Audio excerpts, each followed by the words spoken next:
And there's a lot of black folks too. And they be throwing up them signs. You see them, this, that, all of them. Watch the rappers, watch them folks. It's scary. It's very scary. That devil is real. And this machine around us, this so-called music industry, is such a demonic thing. It sacrifices people's lives and their essences, and at the drop of a dime. I don't know what they might do to keep from paying me all the money they owe me. R&B singer Angie Stone has died in a car crash. We're told she had just finished a concert in Mobile, Alabama Friday, was heading to Atlanta when the van she was riding in crashed. It's still not clear why they crashed or how the other people in the van are doing. The Grammy-nominated artist was known for songs like Wish I Didn't Miss You and No More Rain.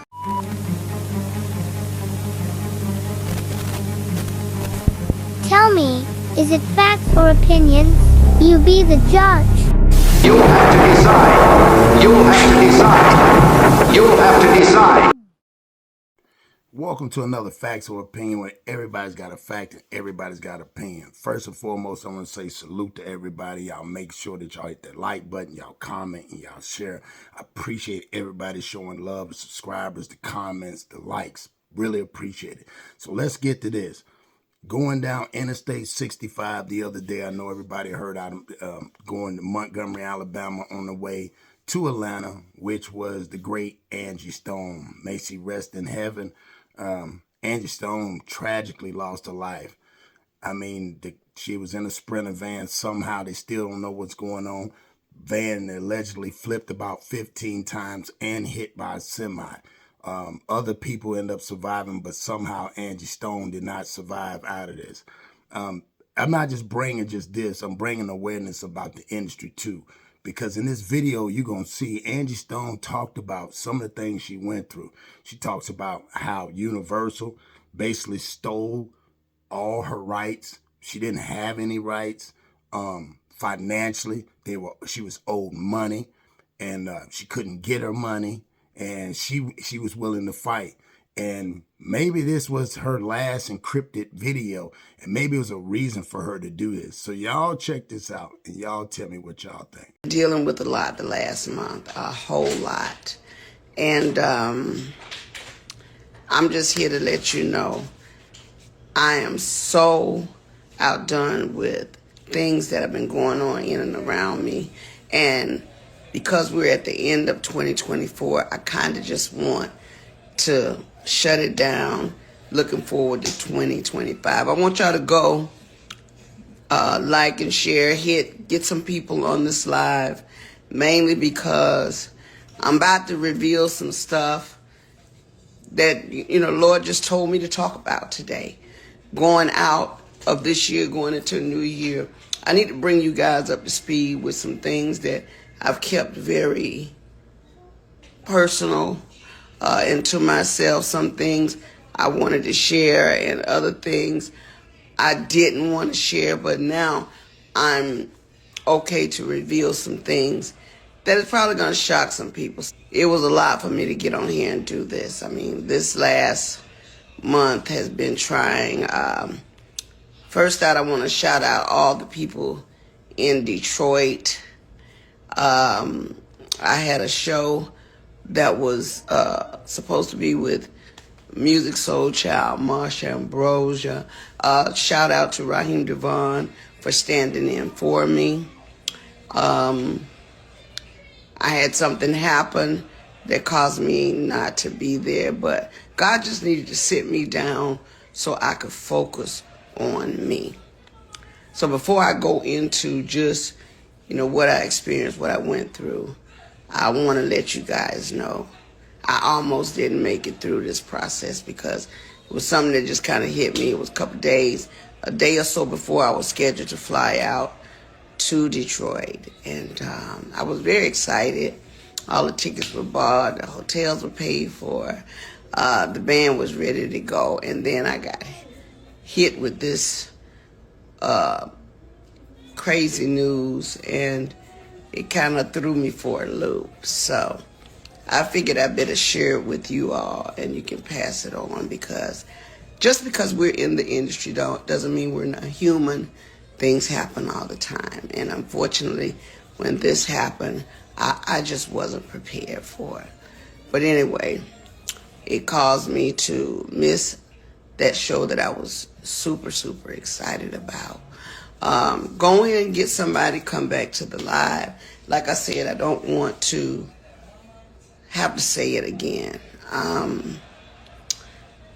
I haven't even told my team that I was going on today. I just threw up my light and just put on a little something just so I could get with you guys. All right, we got some people in the room now.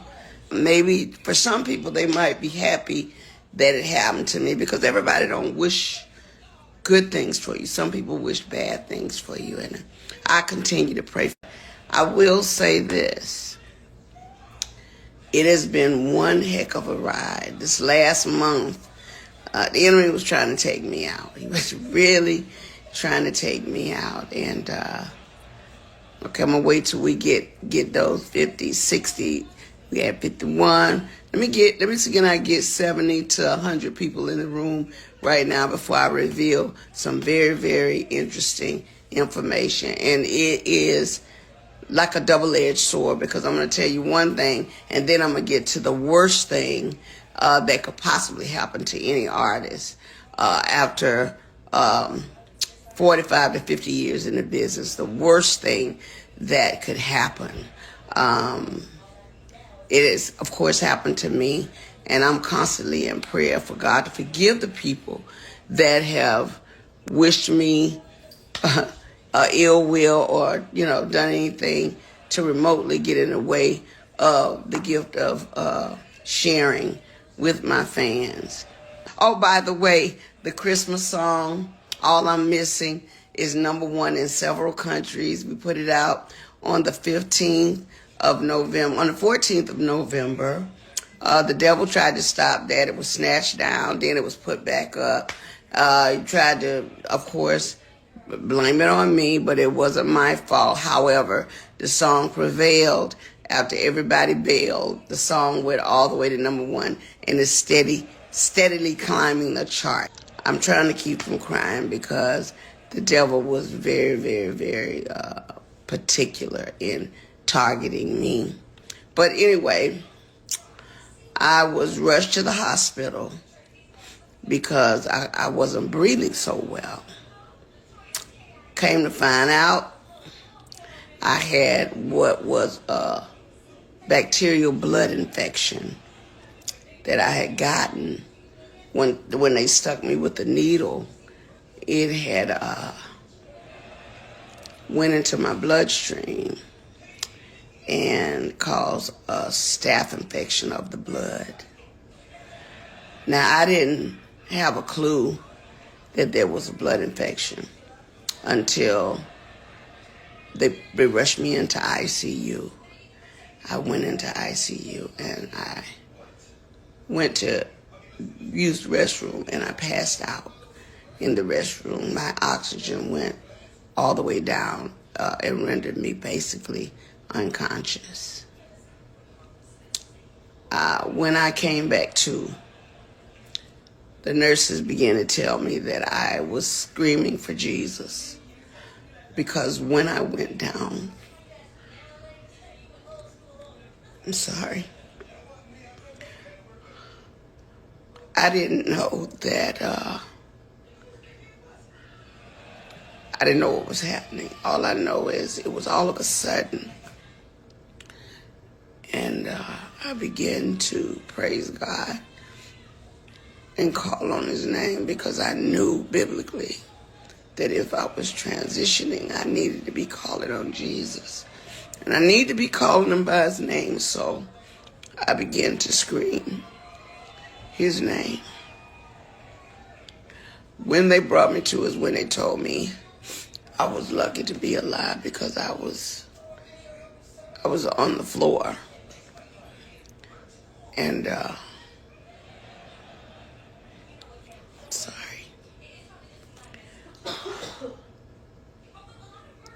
I knew it was an attack. I knew it was a spiritual attack on me. However, I was treated, and God healed me. He cleared up. After 2 weeks, solid, they cleared up the blood infection. I'm just here to let you know. The only reason I hadn't been on my live and just getting with y'all on this because I had to get postured with God one-on-one. Sometimes God will make you stand still when you're doing the most you can for everyone. He will stand you still so that your complete focus can be on him.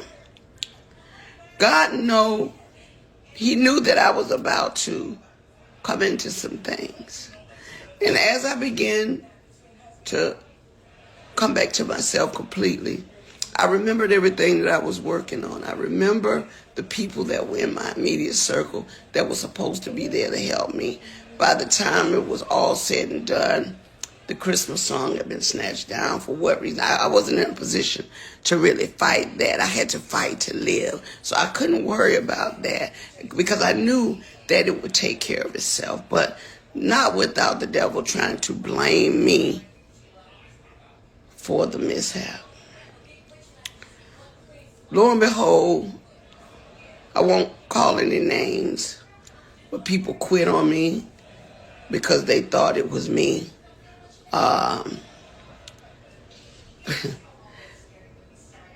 Like I said, I can't call any names because I'm not that vicious. I don't want to hurt anybody, and I really don't want it to be their downfall. But I will tell you, people left me in that dark, dark moment when I really needed support. My kids were there for me. My true friends were there for me because they knew this is serious.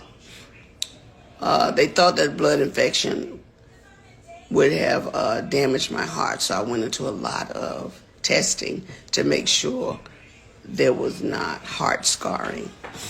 Lo and behold, all of that came out fine. I was not scarred by the heart, thank God. But the staph infection was supposed to scar the heart and the lungs, and it cleared up, thank God.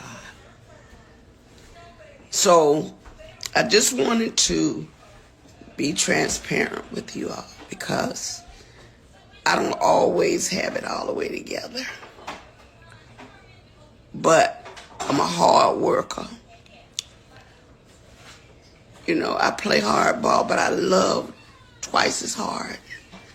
And because I do love my fans, and especially shout out to Raheem Devon, who got on the stage in Detroit that night in my place, and he had the entire audience say, "Get well soon." He called me, "Sis, what's going on?" And when he found out, he said, "I got you." So I owe you one, bruh. I owe you one. But meanwhile, back at the ranch, as I was coming through all of this, I soon found out that one of the biggest companies that I was with, Universal Music, it's the second part of the ugly truth.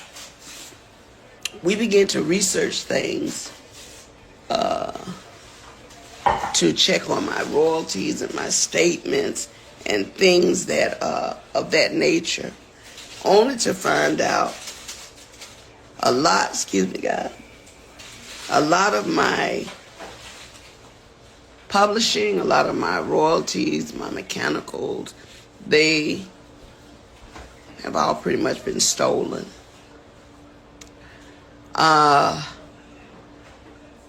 As I begin to find out things that I never had to look into, because when you hire a team of people that to some degree supposed to have your back, you're thinking that they're getting it all together for you. You know, that's why, you know, I respect Oprah Winfrey in that respect when she said, do your own research.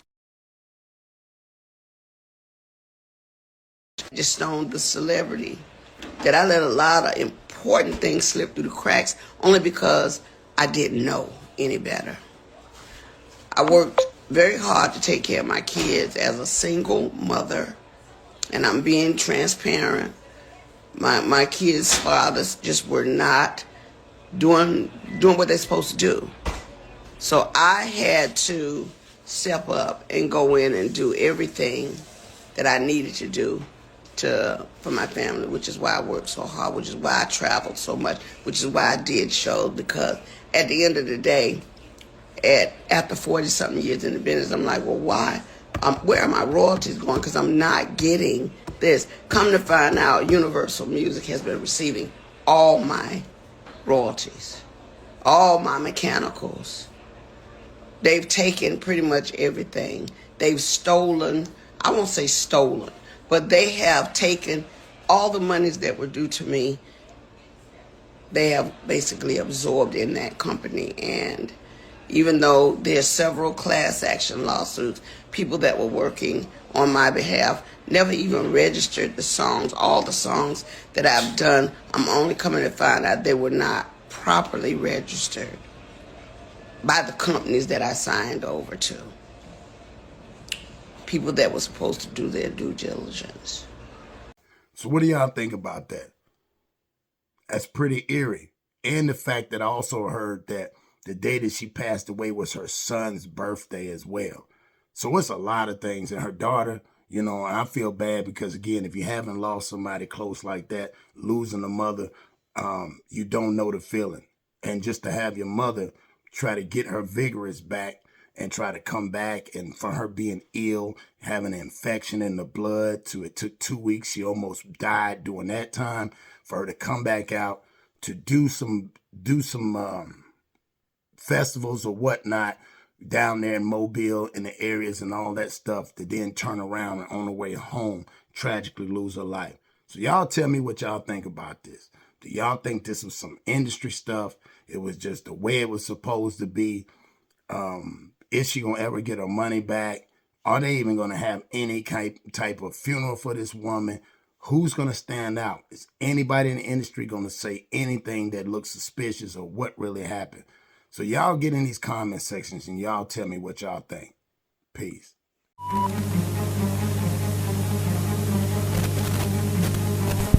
Tell me, is it facts or opinions? You be the judge. You'll have to decide. You'll have to decide. You'll have to decide.